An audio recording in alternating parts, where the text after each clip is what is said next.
Hey YouTube, coming at you with my second Great League team from this time around. That got me to 2872. Morpeko, Lapras, Jumpluff. Pretty straightforward team. Like we saw the Morpeko Talonflame pair constantly. This time we just did it with Jumpluff instead, and then Lapras has your safe swap. So pretty straightforward team. Some more bulk in the back. That's why I chose Jumpluff over Talonflame. I just wanted a little more bulk in the back for Morpeko. And let's get into it because it's a pretty straightforward team. So we're just going to stay in here. I know they're going to outpace to the Aqua Tails, but the Aura Wheels really hurt, and you can live one Aqua Tail. So I will get the first move off here.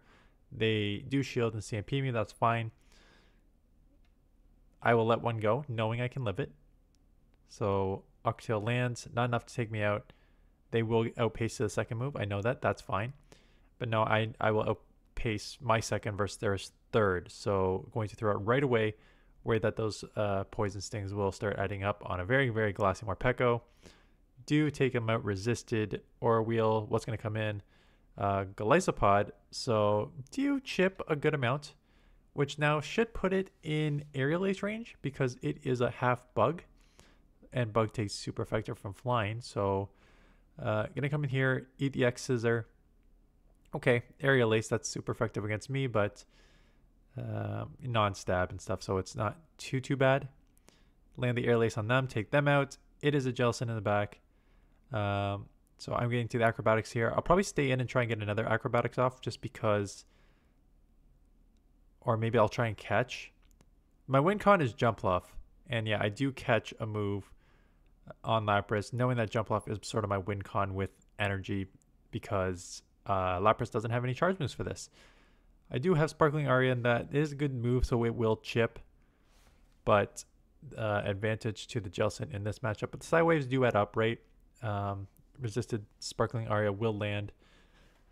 If I get enough of these, it's just Aerial Ace range, which I'm already at, so they do throw, kind of knowing that, but it just makes it pretty easy just to get to shield and get to the acrobatics anyways.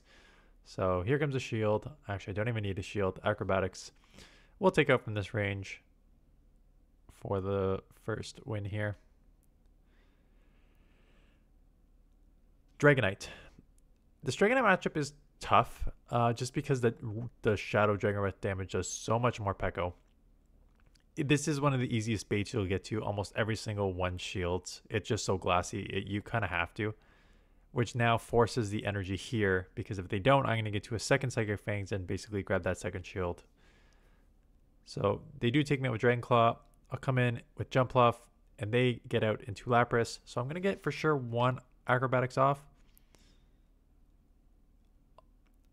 I think I remember playing this out. But I feel like I should have immediately swapped there into my own Lapras. Like once I get that first acrobatics off, because now I got to shield an Ice Beam, and I know they won't have any moves unless they have a Skull Bash. But I am just going to go straight acrobatics here again. Maybe grab the second shield or take this out. We'll see what they decide to do here. They decide to let it go. So take out the Lapras. We'll see what they have in the back here. In the back is a Clodsire, so instant swap.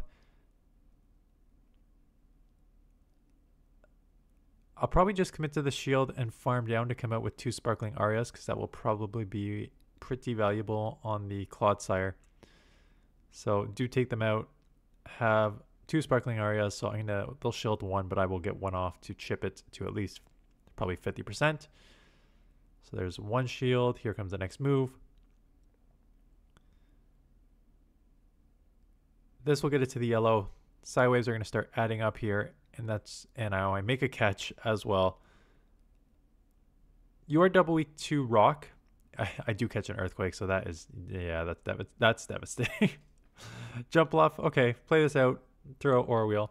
You are double weak to rock in the back, and I have that same thing on my next team. My next team got me to 2895, and that's where I am as of filming this video.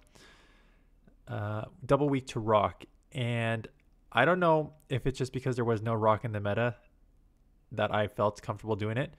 At the same time, I ran into 3 Carbinks with that team. So I think I lost like every single one of them. So if you're going to run this team, just be aware that you are double weak to rock with Lapras and Jumpluff. And they are starting to show up apparently. Again, I had not seen many... what am I doing here? I don't know. Yeah, I don't even know what I'm doing in this matchup besides just playing bad. Yeah, so just know that there are a decent amount of rocks potentially coming out now. And it makes sense. You're gonna have to answer. You're gonna have to get an answer for Tink, but uh, that Talonflame, Tink, Core, or even like poisons and stuff like that. Like Rock does have play in this meta, although there is a lot of ground and water and some grass and now steel. So I don't think it has a ton of play, but just be aware that if you're gonna run that, you potentially may run into some rock Pokemon. Chip with Aerial Ace, but I don't think it matters too much after how I played the start of this matchup. So they'll take me out here. I'll Psywave down. I basically need to commit to the shield Psywave down and hope they're terribly weak against me in the back here. I don't think I can Psywave down. I can't. Another 1 HP there.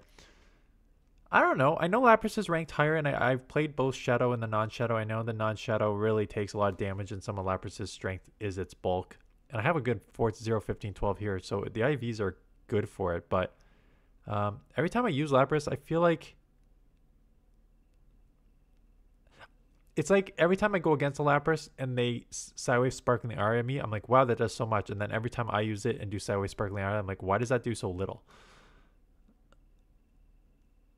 So I don't know. Morpeko comes in, catches the Aura Wheel, which is okay. Aura Wheel is a nuke, and now it's going to come down to who's going to win CMP here. So I will go for the Aura Wheel. I do win CMP with the 10 attack here, so this will grab the shield or take out. I think both are okay.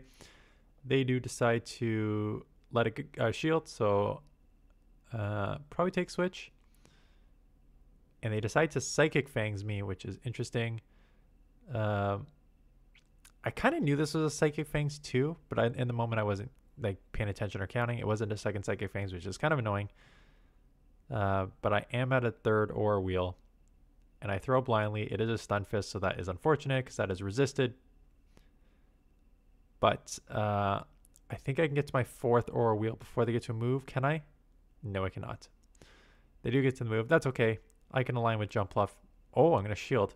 Well, I guess it makes sense knowing that I'm going to get the shield right back here because I'm 4 times boosted, and you do not want to take a 4 times boosted Aura Wheel here, which is why they shield the Glycopod. They tried to snipe, but unfortunately they just had to burn a shield. And now I will get the Jumpluff on this. Throw the Aerial Ace right away. Is super effective. May not take out. It's not a great move. 1 HP, unfortunately, but that is okay. And then I'll probably instant swap Lapras and get to the Sparkling Aria, which is super effective. Stunfisk. This I saw 2 or 3 Stunfisk. I feel like people are trying to adapt to the meta already, right? Like more Carbinks I saw, and more like I saw 2 or 3 Stunfisk as well. And I was like, huh, that's kind of interesting. Stunfisk is kind of tough because you got Electric for Lapras and Ground for Morpeko, and you resist the flying type moves on Jumpluff. Obviously, I took it out there, so it didn't matter too much. But yeah, a couple of them showed up, and I'm just like, that's kind of interesting. So go Aura Wheel on their Feraligatr. They end up catching on a Credilli. So that's a good catch, but I'm still going to outpace them, so I'm not too worried here. So they throw right at 10 or try and CMP. I tried to CMP on 12 and they get the extra Bolt see-through.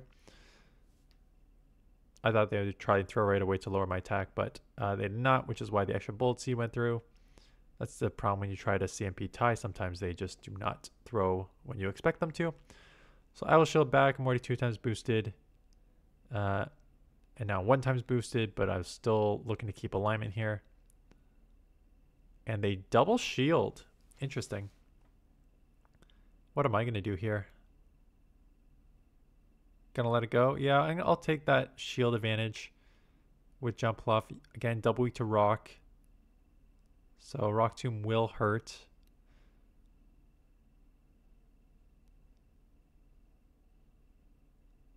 Farming up a little bit here. This Aerial Ace should take it out. I know the Feraligatr has a Hydro, which should be enough to take me out. Clodsire comes in, so I'm just going to instant acrobatics here and then get into Lapras. I do have a shield. I will probably use it on this in case it is a Stone Edge.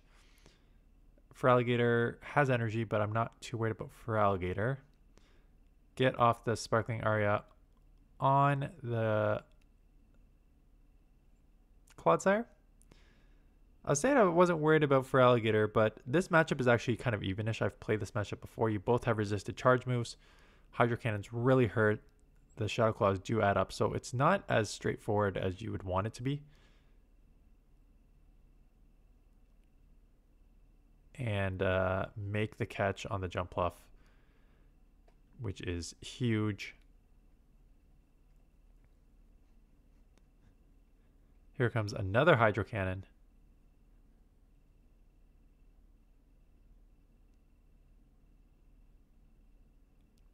And throwing the Sparkling Aria on the Clodsire, not knowing how much energy they have, and I don't want to take a move. And Psywave down the Stunfisk. Sorry, not Stunfisk.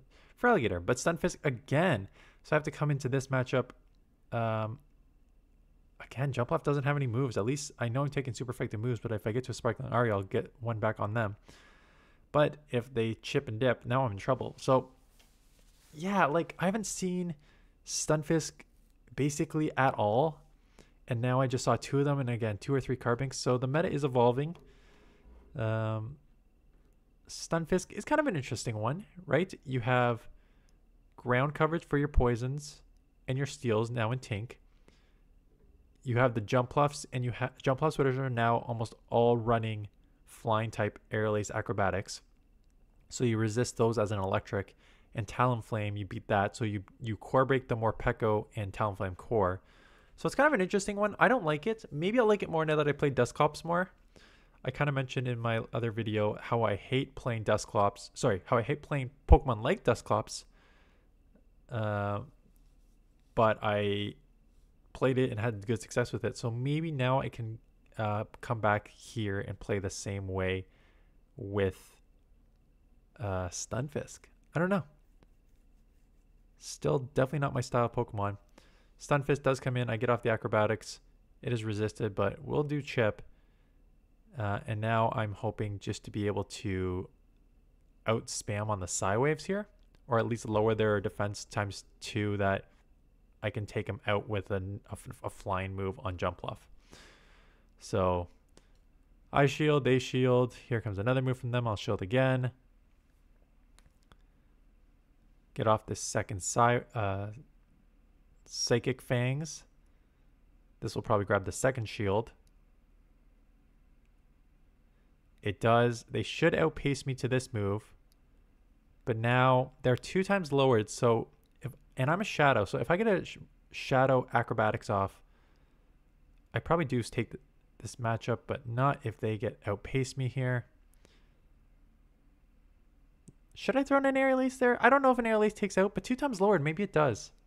I don't know. Tink is in here. Bad lead, but Aura Wheel will still do an insane amount of damage, so I'm okay with this. Although I don't have an immediate answer, I'm going to have to safe swap Lapras. They do throw a move. Could be Bulldoze. I know a lot of people are running Bulldoze on it. I don't like Bulldoze. I know it gives you coverage for the steals that you otherwise are resisted by, but man, it's such a bad move. I know it lowers your opponent's defense there, but it does almost no damage. So getting off the first Sparkling Aria, not enough to take out. Obviously with Psywaves resisted, they will get to a move here. May shield up a Play Rough. No, gonna let the first one go. And they come in with a Lapras. So that is unfortunate. The only good news is our switch timers are very, very desynced here. So I got my eye on Morpeko. I'm trying to bank this energy. So I just want them to throw in, and then I'll instant swap Morpeko here.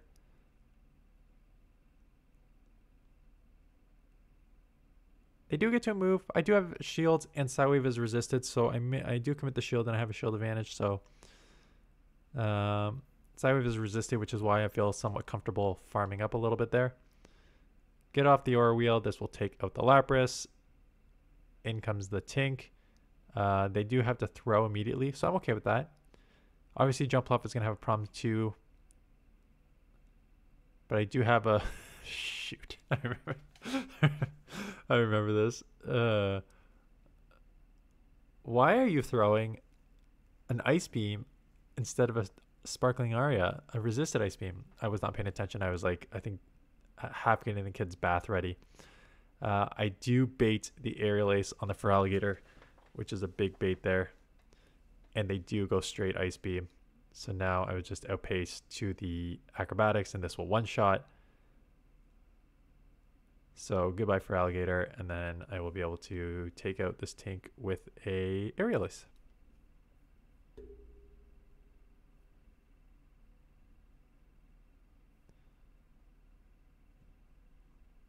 Fret, good lead, Wiggly. So my thought was like, stay in, I'll grab a shield, but that is an insane amount of damage to take, and I do not grab a shield, but I do chip it insanely low. But I don't know if that was the right play, but we'll see. They do actually shield up an Aerial Ace, because I know they want to get off the super effective Icy Wind, which will lower my attack, but this is fine. I'll match shields, I'll farm down, I'll come out with like an Acrobatics here. I know my attack is lowered, but still. Ferret comes back in. Acrobatics will chip a good amount, even though it is lowered attack. They're going to have to Swift, and they do throw up before I get to the next Acrobatics, and I am shielding. Probably wanting to get off this Acrobatics myself. Oh, you're seeing Corsola. I started with Corsola, which tells me that this is probably like one of my last two battles. I started with Corsola because it was the same thought process. I wanted bulky Pokemon in the back, so I put Corsola and Jumpluff. I just found that Corsola did not act as a good save swap. I saw lots of Drapions. I saw the Ferrets were still everywhere, so I used it for a couple times, and then I switched it to Lapras. So again, like the Morpeko, Talonflame, or Jumpluff core, whatever you want to run here, is a very safe core. Just trying to figure out your third with it. Depending on what you want. I use Lapras here. Try Corsola. You could try other Pokemon as well. But I do take that out. I think I have one more. Nope. Okay, good. I only showed one or two. Anyways, that is it. That is the team. 2872. My next team use the sort of one glassy, two bulky Pokemon Typhlosion combo. Again, I forget what my other two Pokemon were, but they were pretty bulky. I forget what they were, but that will be probably coming at you tomorrow. So that is it, or maybe this afternoon. This afternoon or tomorrow. Anyways, that is it. Thanks for watching. See you guys in the next one.